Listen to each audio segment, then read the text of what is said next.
organisateurs, chers membres du bureau, soyez les bienvenus. Bonsoir tout le monde.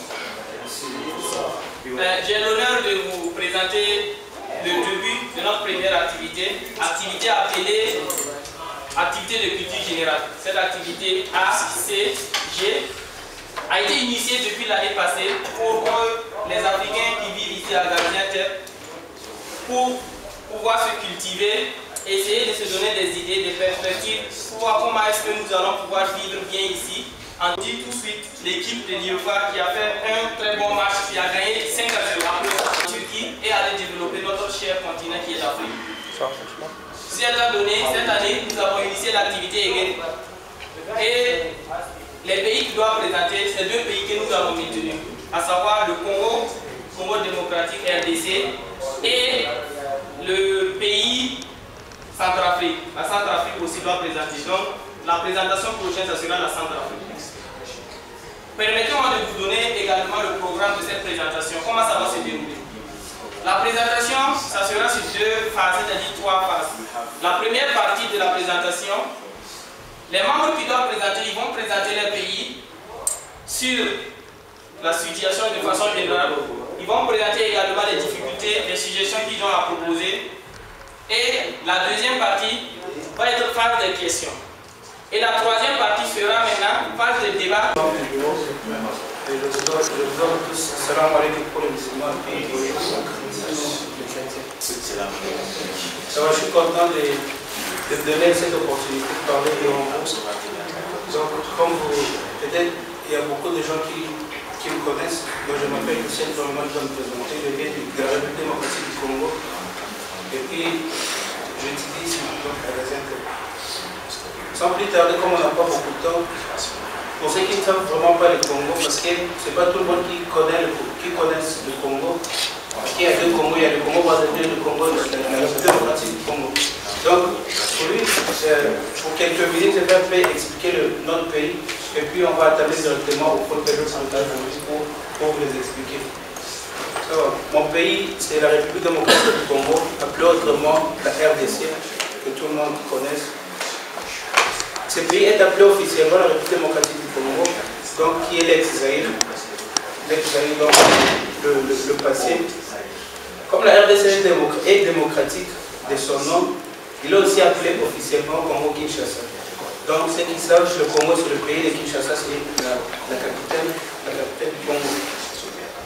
Il est aussi appelé officiellement Congo-Kinshasa pour la différence du Congo-Brazzaville pour la République du Congo.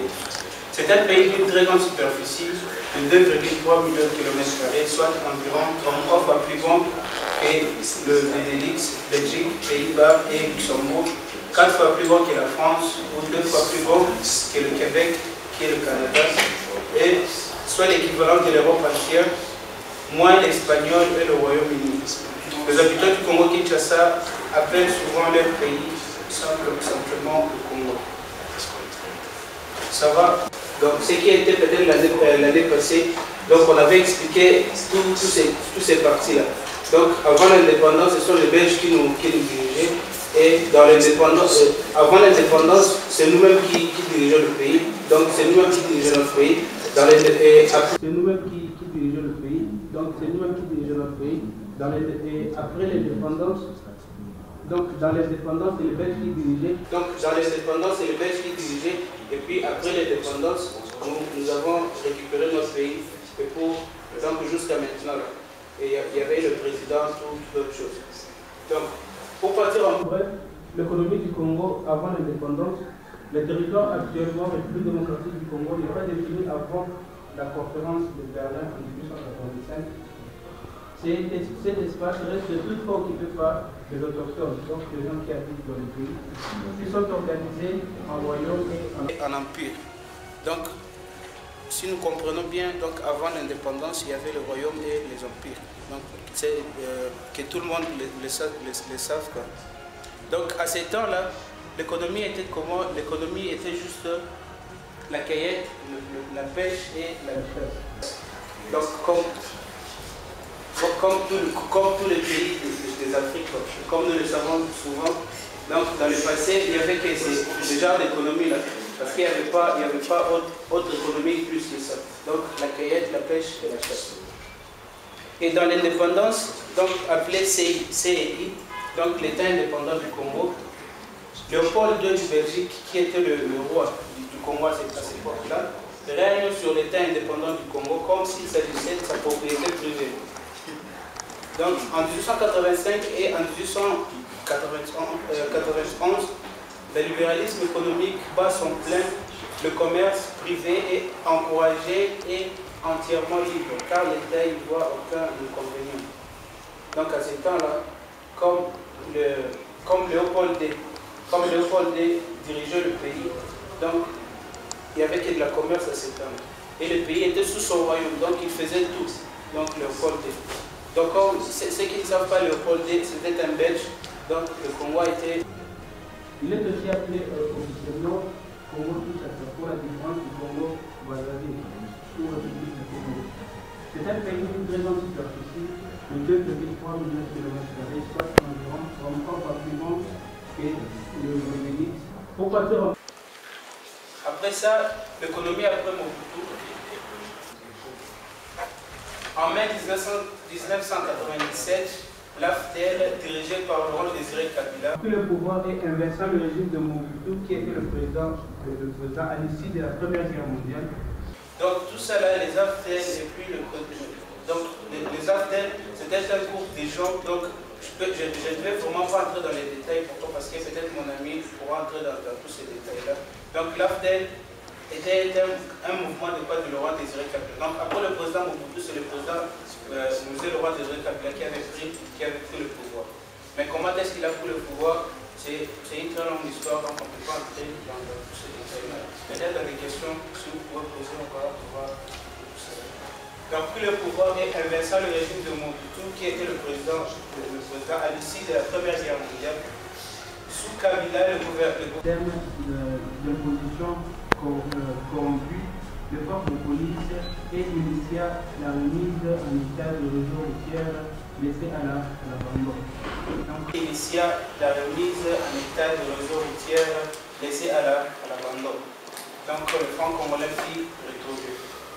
Donc à ce temps-là, lorsque le président Kabila est venu, c'est le franc congolais qu'on avait commencé maintenant à utiliser. Donc il a essayé de faire quoi? De rétablir tout ce qui était abîmé par le président Mobutu, donc à cette époque-là. Donc lui, lorsqu'il est venu, il a essayé un peu de rétablir la paix, il a essayé un peu d'arranger des choses, comme on avait détruit à son absence. En août 1998, la guerre éclata en RDC à la suite des accords entre Laurent Désiré Kabila et ses anciens alliés du Rwanda et à l'Ouganda. Tout ça là, ça demande des explications. Comment est-ce que ça a venu comme ça? Inch'Allah, notre frère va expliquer tout ça. À cette époque, quelques progrès avaient été réalisés pour le rétablissement de l'économie du pays, mais le problème majeur d'infrastructure, de transport et de douane et d'imposition restait cependant. Donc restait à ce moment-là. Les finances publiques de l'État n'avaient pas été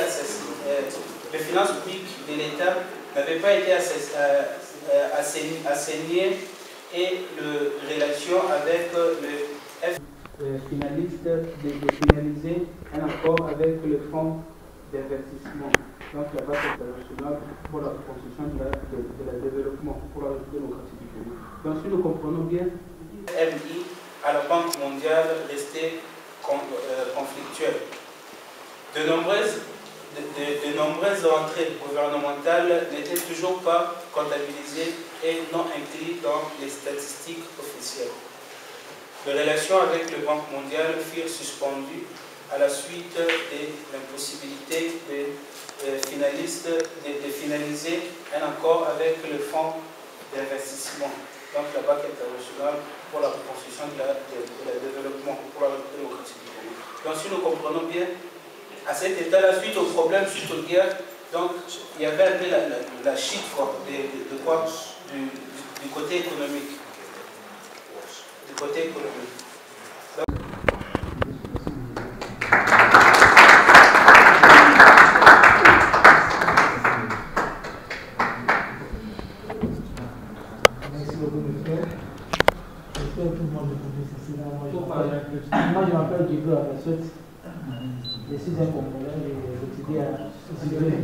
système.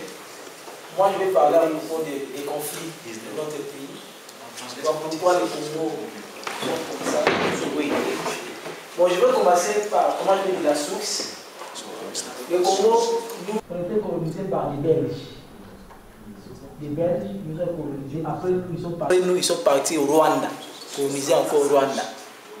Arrivés à Rwanda, les Rwandais, ils étaient solides, c'est comme si, comment je peux dire, ils étaient, unis quoi. Et là, quand ils sont venus, ils ont utilisé, il y a un système pour séparer les Rwandais. Avec des appareils, ils regardent à partir de leurs yeux, la taille, ils disent, et là sont des Tutsis. Et là, ils sont comme des Bantous, sont des Hutus. Bon, les Hutus, ils étaient majoritaires par rapport aux Tutsis. Bon, ils ont pris des Tutsis, ils les ont mis dans l'école des sciences. Et puis ils ont pris les Hutus, ils les ont mis dans l'école technique. Donc ils ont mis leurs pièges, ils savent bien que si nous on part ici, là, il y aura des conflits. Quand ils ont fait, comment je peux dire, les Belges, ils sont rentrés chez eux. Et puis, les Rwandais, ils ont fait leur élection. Bon, comme les Hutus étaient majoritaires, ils ont eu l'élection. Leur président c'est Habyarimana, si je ne me trompe pas. Et puis, avec la haine là, ils ont commencé à tuer des Tutsis. Ils ont tué plus de 800 000. Dans ce temps-là, on appelle ça génocide. Bon, il y avait des Tutsis, ils avaient fui à Ouganda et chez nous. On appelait Zaïre. Bon, à ce temps-là, il y avait un étudiant rwandais, Paul Kagame, il venait aux États-Unis, il a terminé ses études. Bon, lui, il était Tutsi. Bon, il a vu, bon, dans les pouvoirs, ils sont des Hutus, ils ne s'aiment pas. On va faire quoi? Il a provoqué, comment je dis, rébellion. Ils ont tenté de faire coup d'État. Ils ne pouvaient pas, parce que les Hutus, ils collaboraient avec les Français. Bon, après le deuxième coup d'État, ça a réussi, ils ont tué le président Hutu. So, mais maintenant, ils veulent aussi faire revanche. Parce qu'il y avait des Hutus, ils ont tué plus de 800 000 Tutsis. Quand là, ils sont au pouvoir, maintenant, là, les Hutus savent, ah, nous, on avait tué. Et quand maintenant, ils sont au pouvoir, ils vont faire revanche. Eux aussi, ils ont commencé à fuir. À ce temps-là, il y avait des Tutsis, ils avaient fui. Quand les Hutus tuaient les Tutsis, comment je dis, les Tutsis là, ils sont devenus comme des Congolais. On appelle les Tutsis congolais, comme on voit des Kabila, notre président, les Tutsis congolais. Dans ce cas-là, on les connaît comme des Congolais, mais ils sont des Tutsis. Bon, et là, ils ne se sentaient pas vraiment à l'aise. Il dit, et là, quand ils étaient dans le pouvoir, ils nous tuaient. Quand nous sommes ici, là, on avait plus fuite. Et là, maintenant, ils vont venir ici. S'ils viennent ici, ça serait un peu problème. Bon, ils ont appelé Mobutu. L'Union européenne a appelé Mobutu. Il dit, si à moyen, tu peux nous livrer ces aéroports, des Goma, ou tout, et puis nous autres là, on va faire une opération turquoise. Donc on va prendre des innocents Hutus, les protéger. Parce que Paul Kagame, lui, il veut pouvoir là, il veut faire revanche. Tu vois? Mobutu, comme il était comme fois, il a accepté.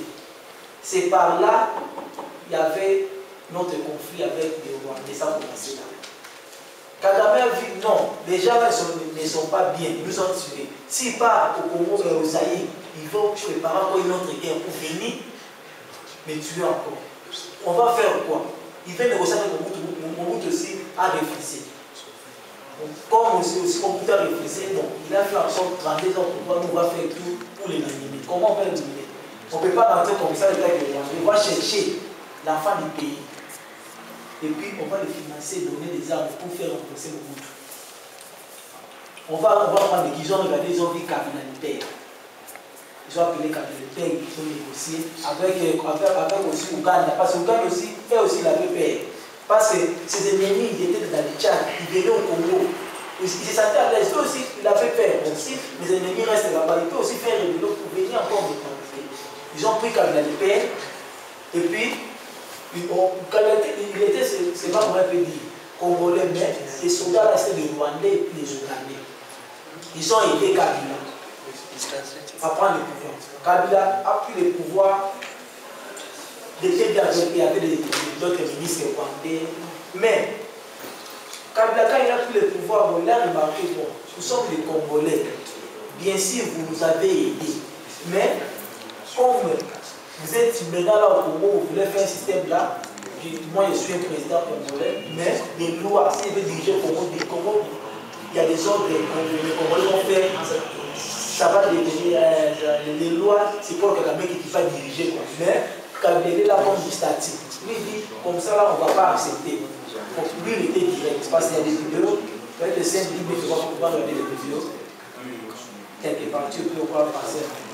Kabila dit, comme ça là, on ne peut pas continuer comme ça. Nous sommes amis, nous sommes frères, tu m'avais aidé.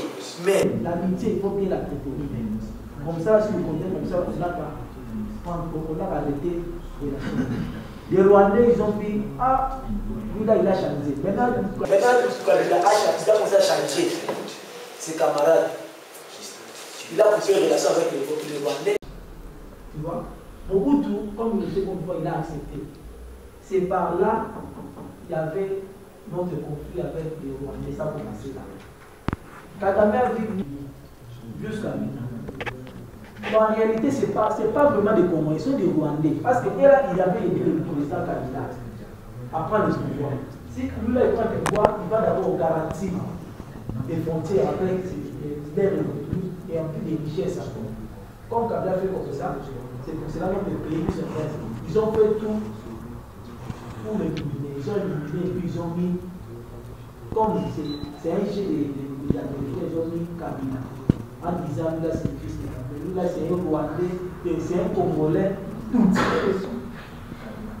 Si on voit maintenant notre pays, ça ne passe pas, il est là comme président, mais le loi, ça vient du loi de Toubani.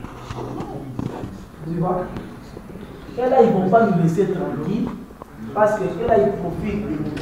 Quand elle est là, on donne les ordres.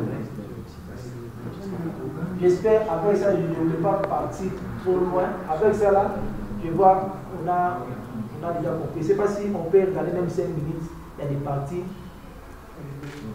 des vidéos.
S'il n'y a pas de question, on passe. Merci beaucoup. Ils ont eu 45 minutes de présentation. Également, on vous remercie pour votre attention. Merci beaucoup. Donc, je demande que très rapidement, pour qu'on applaudisse pour les présentateurs. Nous sommes à la phase des questions. On a 15 minutes de questions-réponses et on prend la phase de débat et on clôture. Maintenant, on attend vos questions. Vous avez suivi, vous avez essayé de comprendre. Bon, on n'a pas pu expliquer tout. Maintenant, qu'est-ce que vous n'avez pas compris ou bien vous avez des ajouts par rapport au Congo? Vous posez les questions, ils vont répondre s'il y a quelqu'un aussi qui peut ajouter. Ok, phase des questions. Michel Bia. Ok, merci, cher présentateur. Je suivais avec ce qui s'est passé. J'aimerais savoir comment se présente l'économie du Congo dans le domaine industriel. Est-ce que le Congo transforme ou bien le Congo reçoit tout ce qui est transformé de l'extérieur ou bien comment se passe le domaine industriel parce que le monde aujourd'hui c'est l'industrialisation. Merci beaucoup. L'économie c'est ça. L'économie industrielle, comme nous le savons, l'économie industrielle, auparavant, donc à chaque fois qu'on change le président, et ça change aussi, il change aussi les gens qui travaillent avec eux. Par exemple, les temps de Kabila le père, comme vient de montrer notre ami, à ce temps-là, il travaillait avec la Chine. À ce temps-là, il travaillait avec la Chine. Donc, il faisait l'importation et l'exportation, c'était avec la Chine. Donc, à part la Chine, il y avait autres pays, entre la bête. Ma question, en fait, est-ce que le Congo a des entreprises, des sociétés qui transforment des produits intérieurs? Oui, c'est ce qu'elle veut. Donc, je vais aller là-bas. Donc, à part cette exportation et importation avec la Chine, il y a dans l'ex du Congo, comme le Katanga, l'est du Congo, et c'est là où il y a beaucoup de transformations. Quoi. Donc, par exemple, dans Katanga, il y a la production des arachides, des arachides, de l'huile, donc de beaucoup de choses. Quoi. Donc, je ne peux vraiment pas entrer dans les détails. Donc, à part ça, il y a l'est du Congo, là, il y a des productions. Vous avez des industries au Congo. Est-ce qu'il y a des industries de production, par exemple des habits, des chaussures, etc. Des industries de transformation de ce que vous avez cultivé? Est-ce qu'il y a des industries? Combien d'industries comme ça on peut rencontrer à la capitale ou estimer approximativement? Il y a beaucoup d'industries, comme je viens de le dire, à l'est du Congo. Là-bas, oui, mon écoute, ouais, les industries là, comment je peux dire, c'était beaucoup dans le temps de Mobutu. Tu vois, les Africains, quand il y a changement de régime, on casse tout. Maintenant là, je peux dire, s'il y a les industries, ça passe même pas, même 3. Vous voulez dire qu'il y avait des industries et c'est fermé après? Ouais, quand il y a changement de régime, Mobutu est parti, Kabila est venu, on a cassé tout. Il y a des usines, mais on ne fait rien quoi. Il n'y a même pas de travailleurs, donc ça ne fonctionne même pas. Donc c'est importé maintenant. Oui, maintenant là c'est... Donc, merci beaucoup. Donc s'il vous plaît, j'aimerais qu'on puisse essayer de faire terminer ensemble. On attend derrière vos questions. Vos questions. Oui, j'ai une question. Maxime. Est-ce que pouvez-vous nous parler de la production du diamant? Vous parlez par exemple 1000 carats, 200 000 carats par an. Que ce soit artisanal ou industriel. Pour le moment, on n'a vraiment pas des informations précises pour ça. Mais ce qu'on connaît, il y a la production des diamants. Comme je montrais dans les Katanga, là il y a la production des diamants. Comme je montrais les diamants, le cuivre, les couvents, mais le diamant qui sert à quoi? Et si je ne puis ajouter, j'aimerais bien savoir le prix d'un carat. Les diamants là, pour nous, tout le monde dit que le Congo a beaucoup de connaît. Mais même moi là, je n'ai même pas vu. Les diamants là, c'est comme si ça sert seulement à l'extérieur. Les Américains, donc pour nous là, les diamants là, ça nous amène la guerre. Ça, pour nous, les diamants là, ça nous mène la guerre parce qu'on ne profite même pas avec ça. Tu vois? Moi, comme depuis que je suis là, je n'ai même pas vu de diamant. Merci beaucoup. Voilà, une contribution. En fait, non, je voulais poser une question relativement au sujet qu'il vient d'évoquer tout à l'heure concernant les diamants. Moi, je veux savoir quelles sont les entreprises, par exemple, qui exploitent les mines de diamants au Congo. Est-ce que ce sont des entreprises françaises, des entreprises américaines, ainsi de suite? Non, c'est à Katanga, c'est nous-mêmes. Mais là-bas, il y a des Congolais puis des Belges qui travaillent ensemble. Non, vous m'excusez, vous avez bien compris la question. Est-ce que toute l'exploitation des diamants, c'est les Congolais seulement qui font ça? Il n'y a pas d'autres entreprises extérieures qui font ça? Je pense que la question c'est ça, non? Oui, en fait, je voulais savoir les entreprises, les États qui étaient impliqués. Ouais. Parce que tout à l'heure, dans sa réponse, il disait qu'en tant que Congolais, il n'avait pas vu le diamant jusqu'ici. Ouais. Donc, la contribution que je voulais faire sous votre respect, c'était de dire que ces financements-là sont vraiment coûteux et les pays africains n'ont pas suffisamment d'argent pour pouvoir donc exploiter les mines de diamants et ainsi de suite. Parce qu'avant qu'on ne trouve les mines de diamants, il faudrait qu'il y ait une expertise pour pouvoir vérifier effectivement que si on creuse ici, on pourra avoir du diamant. Donc les entreprises africaines n'ayant pas beaucoup d'argent ne peuvent pas se lancer dans ce jeu entre guillemets de loterie en fait. Donc c'est le cas aussi pour le pétrole. Ouais. Voilà, il y a des pays par exemple qui ont beaucoup d'argent, en l'occurrence le Nigeria, mais ce sont des pays étrangers qui sont venus forer pour voir effectivement s'il y avait du pétrole dans cet endroit. Donc le Nigeria aujourd'hui bénéficie un peu de la largesse de ce pétrole, mais en même temps, il y a des pays qui sont derrière, qui prennent pratiquement la majorité en fait de la production. Parce que c'est eux qui investissent, même si c'est au Nigeria que ça se passe. Donc c'est un peu ce que je voulais dire. Donc c'est ce qui fait que tu ne vois pas le diamant.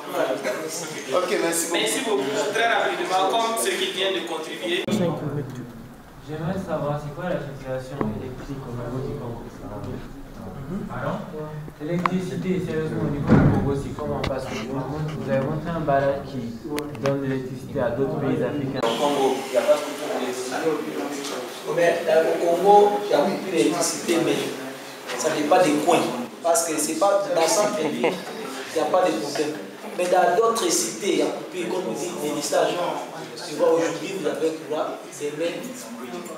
Il y en a plus même. Ce barrage, il fonctionne comment? Pourquoi il donne aux autres pays? Ouais, c'est pour cela qu'on n'a pas, comment je peux dire, les présidents capables. C'est pour ça que, comme je vous avais dit, ils ont tenté de faire ça chez Mouzé, Mouzé a refusé. Ils ont fait tout de l'éliminer, puis mettre un Péré, je peux dire comme ça, un Péré, lui là, il sera là le président du Congo, mais tous les trucs qu'il va faire, des lois, ça va venir des lois dans le pays Ouganda. C'est pour cela qu'on donne le courant, mais chez nous-mêmes, il y a des problèmes de courant. Le problème sera tellement on n'a vraiment pas de président qui devait s'assumer à tous ces problèmes. Voilà pourquoi il y a toujours des problèmes dans nos pays africains. Donc, pas dans notre pays. Dans notre pays à nous, les Africains. Donc, c'est un peu ça. Vous n'êtes pas le seul. Ok, merci beaucoup. Excusez-moi, je vais vous présenter comme un caméraman. Mais bon, en fait, il y a un sujet dont vous avez un peu ignoré. Jusqu'à présent, le Congo se trouve dans une instabilité, dans un chaos total. Bon, est-ce que cela est lié à l'histoire des Rwandais? Est-ce que les Rwandais viennent toujours causer les désordres? Et s'ils causent les désordres, c'est quoi l'origine? C'est quoi l'objectif de ces désordres-là? Et là, ils sont là-bas. Paul Kagame est là-bas, collaborer avec les Américains. Notre président, je vous avais dit, c'est un Congolais tout petit. Il est chez nous tant que président, mais les lois, ça vient du Rwanda. Tu vois, parce qu'il y avait aussi d'autres, des opposants chez nous, ils ont dit quoi? Diamant là, nous, on ne va pas manger ça. Mais on veut collaborer avec les Américains, comme ça. Les Américains n'aiment pas venir par la grande porte. Et là, ils veulent seulement partout au Rwanda, créer des guerres pour venir voler. Parce que s'ils viennent chez nous, on signe, nous on va gagner, et eux aussi ils vont gagner. Ils ont vu comme ça, ils ne vont pas gagner vraiment beaucoup. Tu vois, c'est pour cela, tu vois, chez nous dans notre pays là, c'est pas facile. Parce qu'ils ont mis des pièges partout. Si vous passez ça, il y a une autre. Donc ils ont mis des pièges partout parce qu'ils ne vont pas nous laisser tranquilles.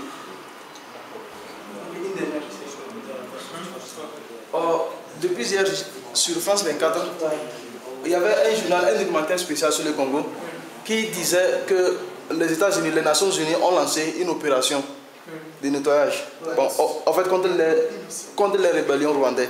Est-ce que cela signifie une sorte d'expérience positive pour le Congo? C'est pas la première fois. Ils ont commencé comme ça.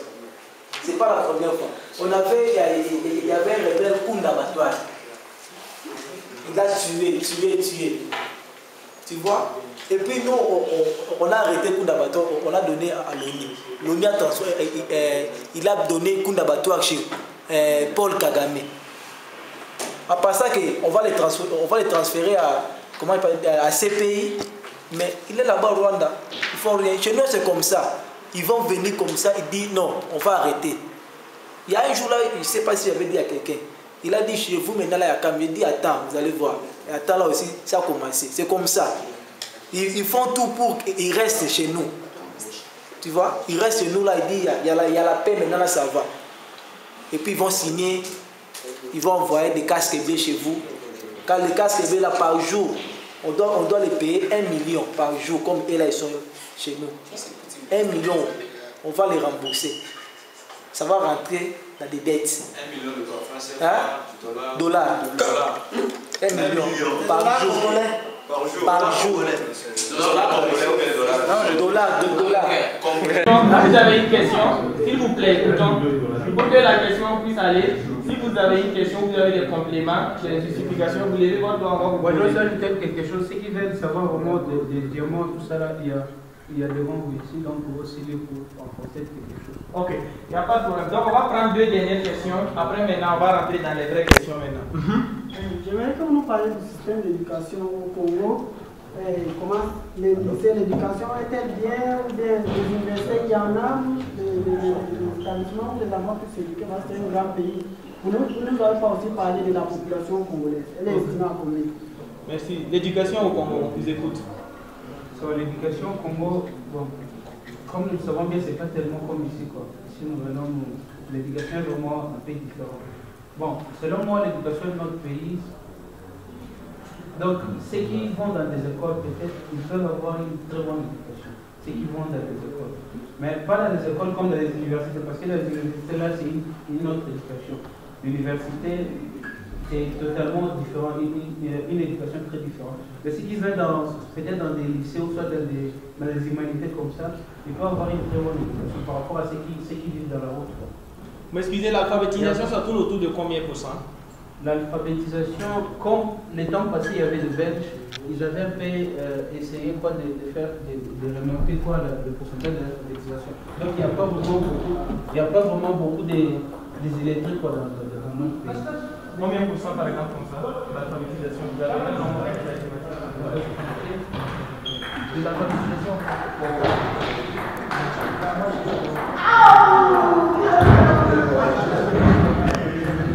Parce qu'il y a des analphabètes, c'est un peu très bas. Donc les gens qui ont une très bonne éducation, ça fait dans les gens qui étudient dans des pourcentages de 75% comme ça. Contribution, vous avez nettement assis. C'est d'abord, c'est pas y a-t-il des universités suffisantes et qu'est-ce qu'il y a comme il y a combien d'universités? Il y a beaucoup d'universités privées, des universités de l'État, c'est un peu dans le nombre de 6 quelque chose comme ça. Mais les universités privées, sont beaucoup, sont nombreuses. Ok, une dernière question et puis on continue. Non, il n'a pas répondu à une question aussi. Oui. Il a demandé la population du Congo. La population du Congo, vous avez combien de millions d'habitants? Ok, 7,3 millions d'habitants.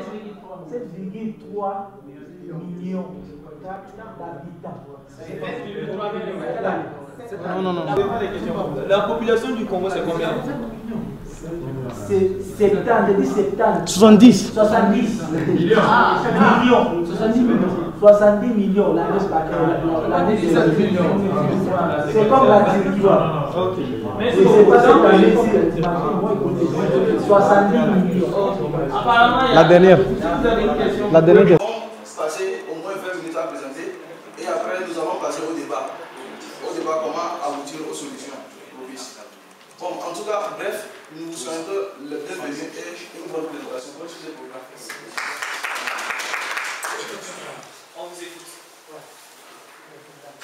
ou bien c'est le Congo seulement? À vous la parole. Oui. Moi, je dis que un peu fort, s'il vous plaît. La faute appartient aux Congolais, aux dirigeants, ceux qui font le commerce du diamant. Parce que si on voit le fond du problème, ça tourne autour du diamant. Donc il faut carrément arrêter avec le commerce invisible avec pour que ça donne pas beaucoup de gains. Okay. Vous êtes d'accord que c'est le Congo seulement qui bloque leur propre développement ou bien c'est quoi? Qui a une controversion? Oui. Moi je pense surtout que le problème du Congo, ça vient pas seulement du Congo, ça vient surtout du Rwanda et de l'Ouganda, comme ils ont dit, parce que leur président déjà c'est pas un vrai Congolais, même si c'est pas une raison, mais il est tout et c'est tout. Ouais, il est tout. Il est tout. Le Congo, son problème c'est quoi? C'est que il est à la fois béni et maudit. Je veux dire, Dieu lui a donné trop de choses. Voilà, maintenant les gens vont se servir là-bas parce qu'eux ne savent pas comment se servir de ça. Moi je pense que le problème vient du sol du Congo parce que c'est un sol trop riche. Quand ton sol est trop riche et que tu n'as pas d'armes, les gens vont se battre contre toi pour te prendre. Si je vous comprends bien, eux ils renversent le problème aux Rwandais et aux voisins du Congo. Non. Donc, le véritable problème, c'est les voisins même qui nuisent le Congo, même ou bien le véritable problème, ça sort d'où? C'est le véritable problème, ça sort d'où? Le problème, c'est qu'il y a. C'est pas une seule personne qui a. C'est pas une seule personne qui peut prendre le blâme de tout ça. Parce qu'il y a une partie qui est la faute des Congolais qui se sont laissés faire à un moment. Bon, ils ne se sont pas laissés faire parce qu'ils ont ouvert les bras aux réfugiés. C'est comme ça que ça a commencé. Il faut me corriger si je demande aussi. Parce qu'ils ont ouvert les bras aux réfugiés. À chaque fois qu'un pays a un problème, c'est eux qui prennent les réfugiés. Ils ont pris les Tutsis d'abord, après ils ont pris les gens du Tchad. C'est pour ça que maintenant leurs voisins, puisque tu prends mes ennemis, donc pour moi l'ennemi de mon ennemi c'est mon ennemi, donc on va te prendre comme ennemi. Ok, donc, question à vous. Le diamant exporté au Congo, c'est au Rwanda que vous enlevez là. La plupart des diamants qu'ils enlèvent, les étrangers qui viennent s'établir au niveau du Congo, ce que les gens ils enlèvent comme diamant, c'est au Rwanda ou bien les étrangers qui sont, c'est là-bas qu'on importe les diamants ou bien c'est où que ça va? Donc, comment on peut dire, c'est les Américains. Comme c'est eux qui gênent le développement. C'est les Américains qui gèrent ça. Et là, il vient derrière le Rwanda, fait la guerre, on donne tout. En faisant la guerre, et là, il vient prendre. Comme nous, on n'a pas, comment on peut dire, la vérité c'est ça, parce qu'il y a des gens qui tuent après toute la population. Ils ont tué à plus de 7 millions Congolais. Ok, moi j'ai une question. Oh, s'il vous plaît. Donc, si je comprends bien, les États-Unis, la communauté internationale, si je comprends bien, la communauté internationale utilise vos ennemis, les Rwandais, utilise les Rwandais et puis les Ougandais pour pouvoir venir exploiter vos diamants, vos ressources naturelles. C'est bien ça? Oui, c'est comme ça parce que. Et là, ils ne veulent pas nous laisser. Ils ont mis, il y a un député, il a dit on n'a qu'à faire retourner les casques blés. Parce que s'il y a des casques blés, s'il n'y a pas la guerre, ils vont faire voilà. Mais si eux aussi ne sont pas là-bas, ils ne vont pas manger. C'est pour cela qu'ils sont là-bas, il y a casques blés. Mais tout ça, c'est. Si toi tu penses qu'Obama ou bien Amérique dit Rwanda, tu laisses ça. Est-ce que Rwanda il va continuer à faire ça? Parce qu'il ne peut pas parler, parce qu'il y a leur intérêt déjà. Ibrahim, vous avez une contribution, oui? Oui, j'ai une contribution, mais je ne vais pas en anglais. Oui. Okay. We guys are short-sighted. The issue is not about Congo, Zaire, or Rwanda. The issue is the real issue is about African leaders, like all of the African countries, no exception of their weakness and their betrayal. Because we Africans, a stranger will never come into your house and kill your brother if you don't betray your brother. For example, when Kabila the father was on the power, he was killed because he has started taking other policies that will not favor the international communities. And when he was assassinated, to put his son as the leader, you see. So I can say his son even betrayed him because your father was killed, and the next month or 2 months later you become the president. So this is the game that is up. The Americans or the France or the Belgium, they are coming and set trouble within the Rwandese and things like that.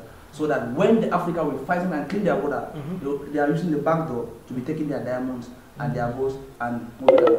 So the real problem is about lack of trust that we African we have. What and kind of solution if after? The real solution. Please. The real solution is lack of education. Lack of education. We need a revolution, a strong revolution, like an intellectual revolution. Because we don't need to go and fight. We don't need to go and fight. The main issue is we need to start looking we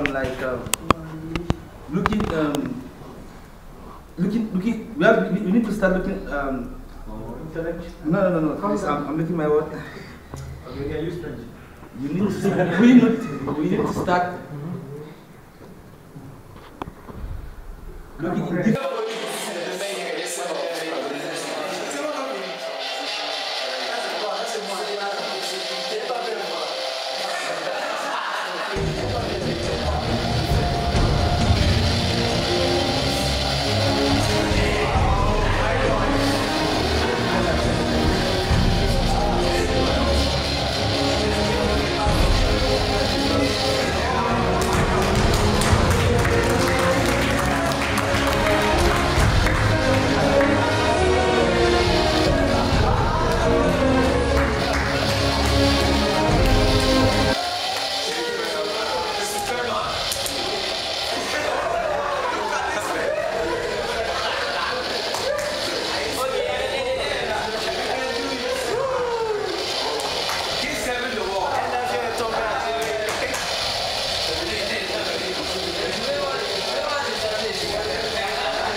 C'était vraiment très bien. Merci beaucoup. Vous avez bien géré, vraiment. Merci beaucoup.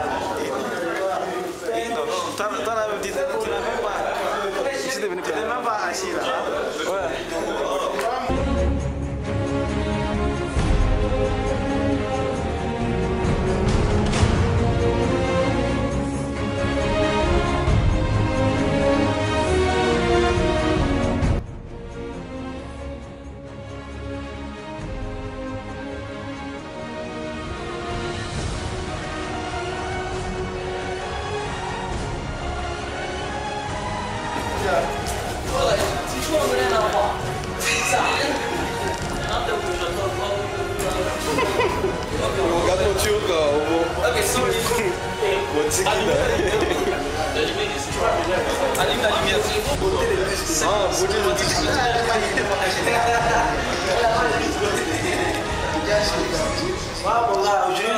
Aujourd'hui là, tu vois, c'est stratégie de l'idée à la stratégie qu'elle ne connaissent pas. C'est des cris.